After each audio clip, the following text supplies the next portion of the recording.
एक बहादुर राजकुमार और एक शैतानी राजकुमारी की कहानी। बहुत समय पहले की बात है। एक विशाल और समृद्ध राज्य था जिसका नाम विजयगढ़ था।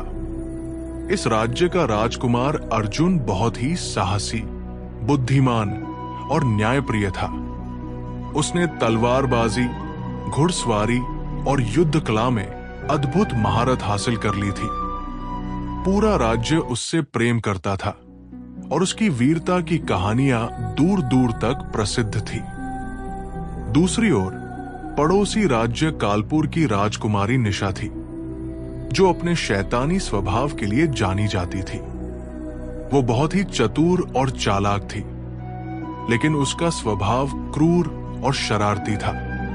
वो देखने में एक सुंदर राजकुमारी से कम ना थी, लेकिन वो दूसरों को परेशान करने और चाले चलने में माहिर थी। उसे मजा आता था जब लोग उसकी योजनाओं में फंस जाते थे।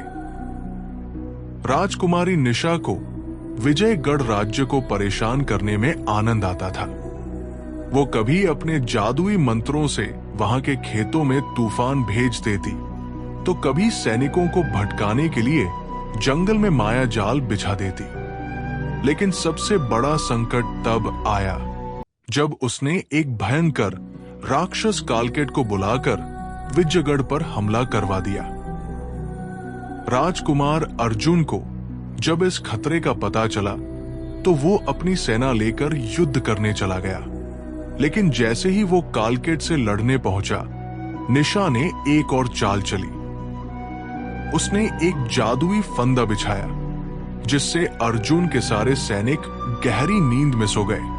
अब अर्जुन अकेला था और राक्षस बहुत शक्तिशाली। अर्जुन को समझ आ गया कि ये निशा की चाल थी, लेकिन वो घबराया नहीं। उसने अपनी तलवार उठाई और कालकेट से लड़ाई करने लगा।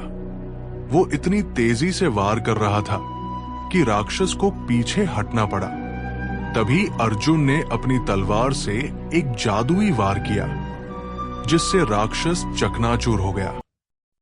राजकुमारी निशा ने ये देखा तो वो हैरान रह गई। उसने कभी नहीं सोचा था कि कोई उसकी योजनाओं को मात दे सकता है। अर्जुन ने उसकी ओर देखा और कहा, शैतानी की उम्र कम होती है, लेकिन वीरता हमेशा जीवित रहती है। राजकुमार की बहादुरी और सत्यनिष्ठा से निशा का हृदय बदल गया। उसने महसूस किया कि छलकपट से कुछ नहीं मिलता, बल्कि सच्ची शक्ति साहस और सच्चाई में होती है। उसने अर्जुन से क्षमा मांगी और वचन दिया कि वो अपनी शक्ति का उपयोग अच्छे कार्यों के लिए करेगी। धीरे धीरे निशा ने अपनी शैतानी प्रवृत्ति छोड़ दी और एक बुद्धिमान, दयालु और न्यायप्रिय राजकुमारी बन गई। विजयगढ़ और कालपुर के बीच शांति स्थापित हो गई और दोनों राज्यों में खुशहाली लौट आई। सच्ची बहादुरी छल और शैतानी से कहीं अधिक शक्तिशाली होती है और अच्छाई की राह पर चलने से ही सच्ची जीत मिलती है।